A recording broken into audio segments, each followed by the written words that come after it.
Welcome, Bill Ray listeners. We have a special one for you today with guest Greg Mayer, founder of Wysper.ai and previously product marketing at Jasper and Gong.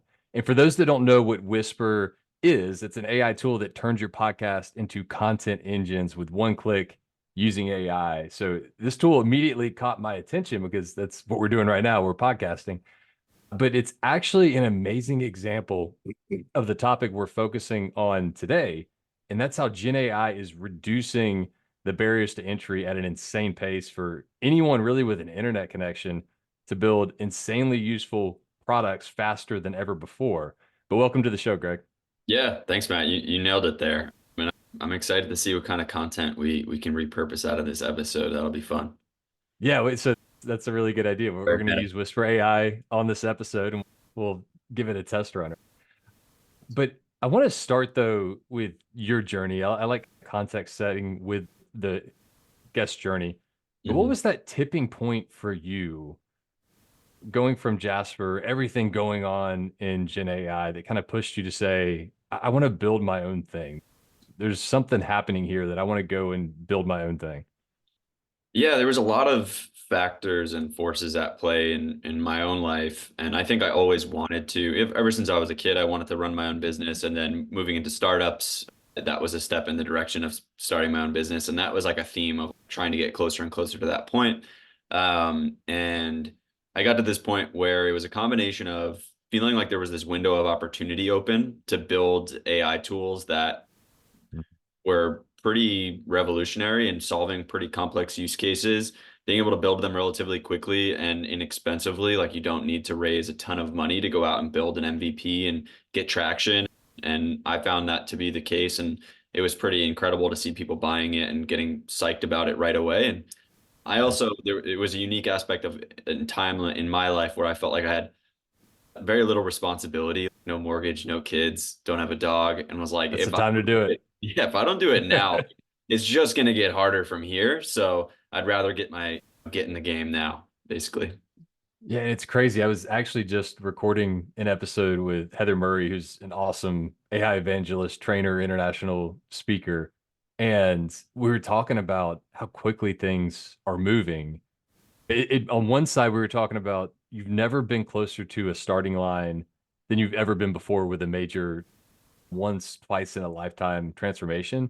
But in Yeah. the same way, people are measuring how far ahead you are in a matter of months when like companies are looking at other companies. So the pace of change is just insane. And props to you for jumping on it right now. Yeah. Uh, but you mentioned like this diminishing friction going on right now in the ability to create a tool. And we were chatting about this earlier, this diminishing friction between humans and technology that's going on. Like, go Mhm. deeper into that for the audience here. Some really neat things we were chatting about there.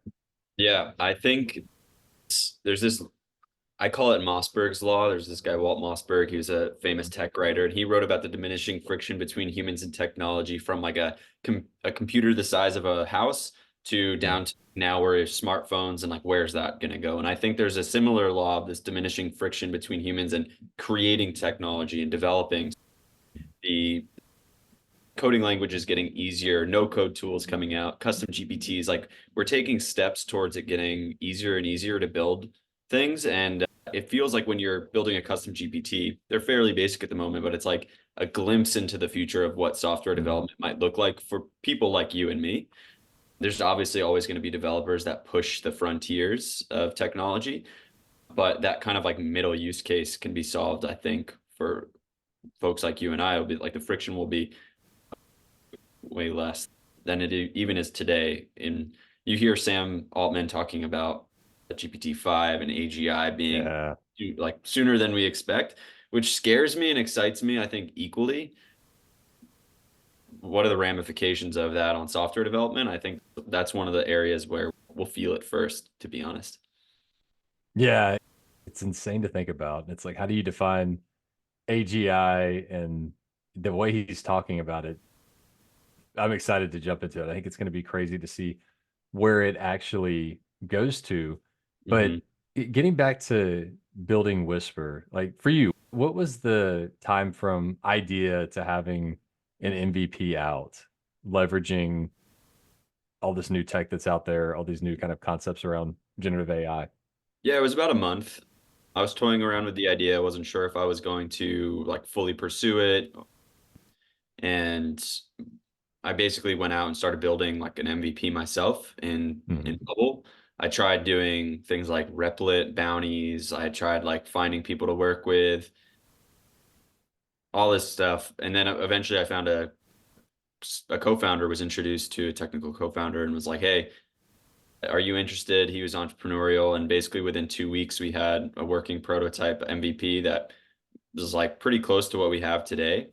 And then I did like a product management, product marketing sprint for 2 weeks, and within Yeah, a month we had a business that people could sign up and pay for, and we did like a beta launch for the following month, and then we were live. So it was like 2 months, and then everything was to the races. that's awesome. And I think like at Hatchworks, we're leaning into this with our generative driven development approach. But that time from idea to actual working solutions just going to continue to reduce, and the number of people you need to do it as well. And the beauty of it is your super smart people, your engineers, they can focus on what's truly important versus more of the kind of mundane and boring, repetitive things. So they're Yeah, actually focusing on building value first. I think that's going to be insane to see that scale as we start to evolve with this new technology. yeah, definitely. What, so back to the lower barriers of entry. So we've gone through your use case. We talked a little bit about custom GPTs. And the way I equate that, it's like we're just at the beginning. Like it's like with the internet, you couldn't use your phone and the internet at the same time. Mobile phones, you had to text with a number pad, and Snake was the coolest thing on there. I think we're gonna like laugh at how basic I custom agree. GPTs are and just the different modalities, even past the idea of a custom GPT with building solutions. But the opposite side of that is the barrier is so low. So now anybody can really come out and create a solution. So what does that do to the market, to the landscape? You're going to have a lot of smaller players coming in. You still have the major big players as well. What's Yeah. your take there? I think like smaller SaaS will be disrupted very quickly. I think enterprise SaaS will still have its place because Mhm. enterprises move incredibly slowly. They want like a certain level of support, they want security, certain things that like the indie SaaS or smaller time SaaS can't really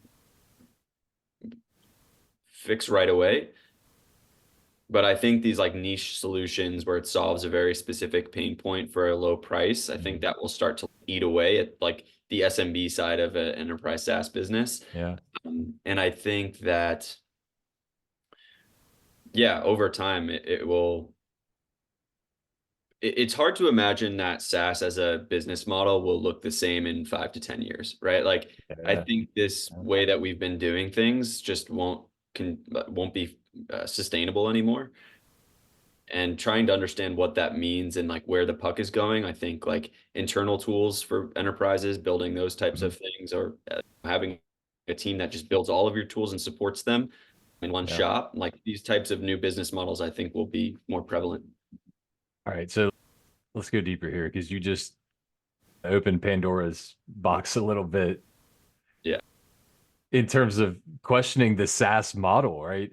There, that's pretty much the standard nowadays is the recurring revenue, insane valuations based on that because you have the predictability of recurring revenue. Yeah. But I saw the other day you have 37 Signals, the creators of Basecamp. They're coming Mhm. out with this new concept called once.com. I think it's once.com, but check that out for any of our listeners out there. I'm Googling it yeah, once.com. Check it out. So their whole idea is the SaaS model is broken and you should only have to pay for software once. So you look at that, and the underlying piece there is it's so much easier to build these solutions that could completely disrupt how we think about technology solutions and the business model around them, to your point. Mhm. What's your take though? Like you mentioned the business model may be disrupted. Do you think it's something like how 37 Signals is thinking about it, or do you think there's a whole other type of business model that may emerge over time? Yeah, I think that's one aspect of it. I think depending on the tool, that's fine. But a lot of enterprise SaaS, you want customer support, you want regular updates, Mhm. you want patches when bugs and things like it's Yeah, software that's going to happen. And so if you can solve for that with AI agents or something like that, that like basically like cycles through the software, yeah, improves over time, patches bugs, answers support tickets, educates the customer, does onboarding better than a human can, all of those things, then I think that's feasible. But today, if it's like if I had Slack and then it stopped working, or if I wanted to add a new feature to it, but I could only buy it once and no one to talk to, it'd be not the yeah, best experience as a user. I think the other side is there's like probably three categories. There's like that. There's building your own internal tools if you have the dev resources, and companies that provide the tools for companies to build their own internal tools, I think will mhm, do well over the next decade. And then the third is like the outsourced software like agency that yeah, builds what you want and manages it and does like a full in-house like ownership of your entire tech stack, something like that, like outsourcing your tech stack, I think yeah. is something that I've been thinking a lot about as a potential business model, but I don't know. It's really hard to say, right? Yeah, we can go deeper on that. That's a lot of what Hatchworks does if you ever want to chat offline. But Yeah. so the interesting piece though, and you're hitting on it here, is there's always been this concept of build versus buy, Hmm. right? So it's a decision point of, okay, do I build my internal solution or do I go buy off the shelf SaaS? And there's pros and cons to each. If you're building it, you got a lot more ability to tailor it to your needs. But then to your point, you got to manage the thing. And if it breaks, it's on you to fix it. If you buy, you get off the shelf, you get support. There's value to it. But with everything going on, I believe there's going to be a change in that build versus buy framework. Like the way people companies think about it is going to change. And I hadn't even thought about the point you mentioned, the concept of agents.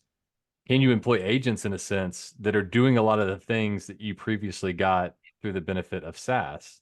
And Hmm. also to your point, you could build the thing a lot easier, quicker, and tailor it to your needs. So Yeah. I think the whole build versus buy equation just completely changes Yeah. in a lot of ways. But I think that what's there's your take something there? interesting about all this. Like they've talked about this since the beginning of software, right? A lot of Mhm. these trends have existed and a lot of people have talked Yeah, about them. And it's like predicting a recession. Eventually, you could predict 10 recessions, eventually you'll be right.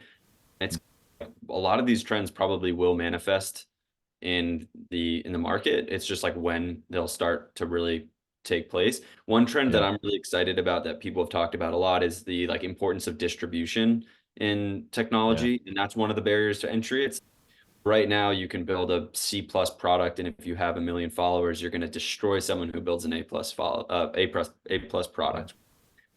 That distribution is so important. And what I'm really excited about is maybe the leveling of the playing field of distribution and getting to a point where it's a mhm, bell curve, right? Like it started off distribution wasn't that important. Now it's the most important. And yeah, hopefully things like marketplaces or just the fact that you and I could go build the tool if we don't want to pay for it means yeah, that we'll go back to the best products will rise. Those are the only ones we'll be willing to buy, and that's the only yeah. distribution that will matter. That's I'm excited about that because it makes it feel more fair and like the best product should win, right? Yeah, you hit on it. The distribution element is key. It's your whole kind of go-to-market motion and how Yeah. you think about that. And if you have that built-in base of people that follow you or your company, it's a whole lot easier to sell something. Because to your point earlier, reduced barrier to entry, you're going to have a lot more companies coming in to the market. So, what like how do you see companies standing out? You mentioned the distribution angle. If you Hmm. have distribution, that's going to help you get above the noise. But any other thoughts on like how do you stand out in this new market with just a flood of AI tools and everything going on right now? That's a good question. I think it always comes back to the value accruing in the customer relationship, right? Like that is Yeah. the moat. It Mhm. ultimately comes back to moats, right? Like how do you create a moat right now? I just saw a post about someone in 6 months made like $1.8 million in revenue building a AI dating app that just like flirts with you, and they're selling it for Really? 10x Yeah. profit, right? there's no moat to that. There's about 1,000 of those, but somehow they had the distribution to have people know about it and sign up. And I think it's just an example where, yeah, over time, you'll just have to continue to build like a strong customer relationship and provide value for them to feel like they trust you, that you make it really easy for them, all of those types of, there's transparency, all incentives, you're moving faster than other folks. Like it's that like, why should I bet on you as my racehorse type feeling Yeah. that you have in SaaS, which is often how I think people make their buying decisions, in a sense. Yeah, I think that that's still where value will accrue. Yeah, you mentioned that example of the AI dating, flirting. It's almost like that movie Her with, Yeah, was it Joaquin Phoenix? yeah, But that's not too far dystopian. out of the dystopian world of maybe it's not human interactions where humans are looking for those deeper personal relationships. Maybe it is with AI agents, and you look at Tesla building these new robots that can actually fold clothes and do things. It's starting to intermix and really confuse the digital and the physical worlds in a Mhm. way. But any thoughts there? Go into that topic, the physical and the digital. Once you start having these type of robots and things like that that can actually, they were folding clothes. I saw a demo the other day. So what starts to happen then when it's not just the pane of glass in your computer? It can actually start to come into the physical world. It's a good question. I think one thing that immediately stands out is that I am bullish on real life experiences in that sense, Mhm. like community that is somewhere between, that connects like-minded people on the Yeah. internet, because that's a powerful tool for that, but then brings them together in person in ways that you just can't really replicate. But I think it goes back to that diminishing friction between technology and humans, right? There's who does what, who owns what.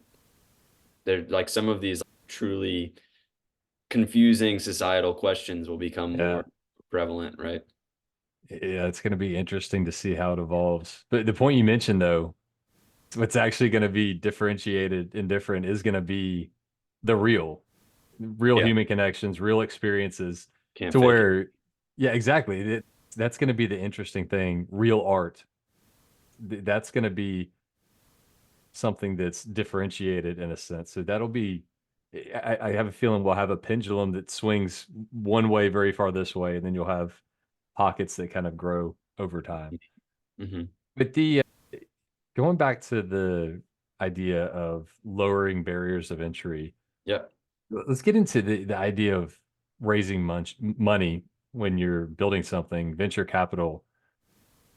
You just potentially don't need as much of it. Like, how does that change the concept of what you need to build something? And yeah. any thoughts on how that impacts the market and different things like that? I think the key word that you said is as much. I still think that Yeah. capital is an incredibly valuable resource and helps you do a Mhm. lot of things. As a bootstrapped founder, it definitely wouldn't suck to have a pile of cash to help Yeah. like to do less of the work and hire folks and grow and throw some money, more money at paid growth and things like that. Although I think that's just a band-aid and you need to build an organic content machine. I think that's also a trend that will increase, but that's somewhat beside the point. But and so ultimately, it's still not a question of whether you need it at all in most instances. It's whether how much you need. But it comes back to your goals. It always has, right? Like if you want to build $1 billion business, it will be very difficult to do that in a short period of time without raising some capital. But if you want to build a business that previously you would have required raising capital, that's $1 million ARR to $10 million ARR business, I think you could do that with a few smart people, and just bootstrapping and reinvesting all of your Mhm. money. Um, you have to be very intentional about that, and it's not necessarily the easier path, but it's easier in some ways and more difficult in some ways. It's there are Yeah. trade-offs for both, but this idea of raising like infinite amounts of money, I think the teams that don't do that will at least get the best outsized returns for everyone, right? So Mhm. Yeah, and the ones that have already raised the money, the expectation for what they're delivering in terms of revenue and valuation is at a higher level too. Yeah. So an interesting component just in the math behind how I, things are going right now. I think one thing for me was that it was very intentional that I had no desire to do that, at least my first time around in business, Yeah. where I was here to learn and have fun and explore on my own time and follow my own curiosity, et cetera. I could say Mhm. it in a million ways, but I think the second you take someone's money, you now have a new boss and you need to send those quarterly updates on your metrics, and that pressure is good. I think that pressure is Yeah. important, but it's just not it's not necessary. It's not 100% like you binary. You have to do that or you won't succeed. So it's something you need to make a decision for yourself. Yeah. And the beauty with you bootstrapping, the people's money you're taking right now are your customers. So that's really who you're focused on serving. And I Yeah, think that's, do or die. yeah, exactly. That's the folks that you really need to impress. But you mentioned one term that you're curious. Like the way I always talk about it right now with this change is curiosity, creativity. Those are going to be the two most important skills you need. The hard skills of knowing how to code, how to write, still important, but it's those that are curious and creative are the ones that are going to be able to really take advantage of this new shift in technology. Are there any other like qualities that you think are going to be important as this whole trend evolves? What are you seeing? I think the number one rule, it's not even a trait or quality. The rule is adaptability. Like you will not Yeah. survive if you're not adaptable right now. If Hmm. you panic and feel like your dream is over after a single OpenAI demo day or Yeah. developer conference or whatever, like you're not going to make it. You have to expect that no matter what role you are, but I think it's just like a heightened sensitivity to it if you want to be an entrepreneur in this space is you just have Hmm. to be ready to adapt, pivot, change, do whatever you need to do to survive and ride the tide because I don't think it's going to really kill anyone. It's just like, how can you use every change to your advantage is how you have to think about it. Not like, how is this change going to kill me? It's Yeah. you have to just flip it. You have to reverse it.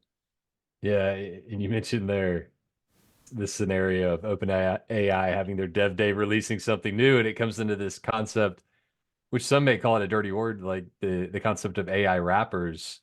Like for the Yeah. audience, like what is an AI wrapper type of product, and like how do you see that evolving? Like you mentioned the adaptability Mhm. component as well, because we don't know what they're going to release, and they're insanely capable. If they wanted to, they could launch something that kills a whole slew of products that have been built around these foundational LLM models. Totally, totally. And I am not naive to that point. Like I'm the first person to say, hey, if you want to take the time to try to reverse engineer my product in Yeah, ChatGPT, like more power to you. Like I love that. But I don't think that 99% of people who have a full-time job to do something, they don't want to do yeah, that. They just want to have a niche solution that does everything for them up until the desired endpoint, right? And I think yeah, that that won't change.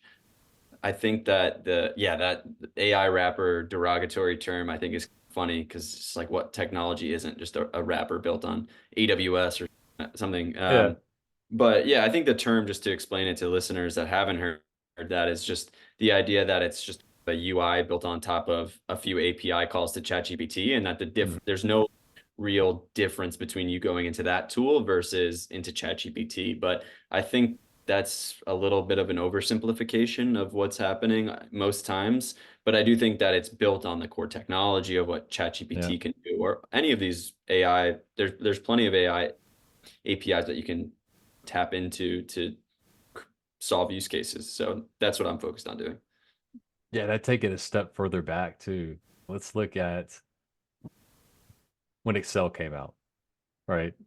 You could do endless things with Excel, but it's this blank slate, and I'd say ChatGPT is very similar. It's this single pane where I could do a million things. Like yesterday, for example, we were leading a training with our team at Hatchworks, and we were using ChatGPT as a data scientist, and it was doing, as an example, like some k-means clustering, which is advanced stuff. I used to work with data scientists. It would take them weeks to do it. It was doing it in a matter of seconds in an Airbnb just sample data set.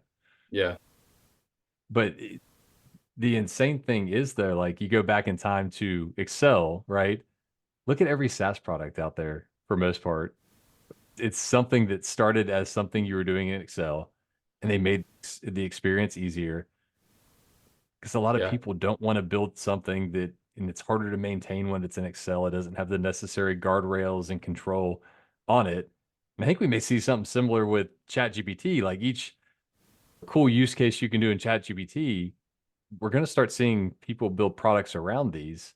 Hmm. And look back to the age of Excel and SaaS, there's a lot of very valuable companies that manifest out of that.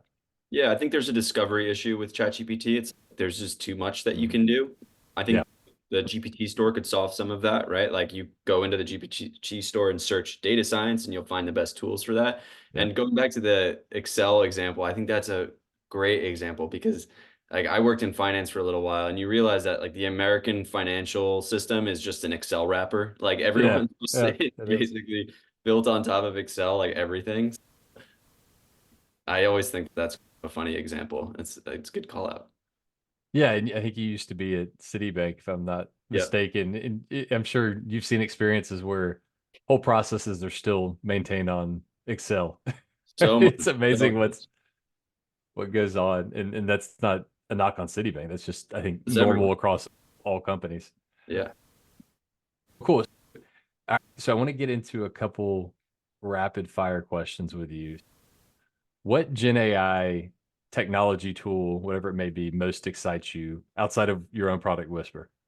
Hmm. It could be something that's very niche, unknown, or it could be something that's just part of your daily life.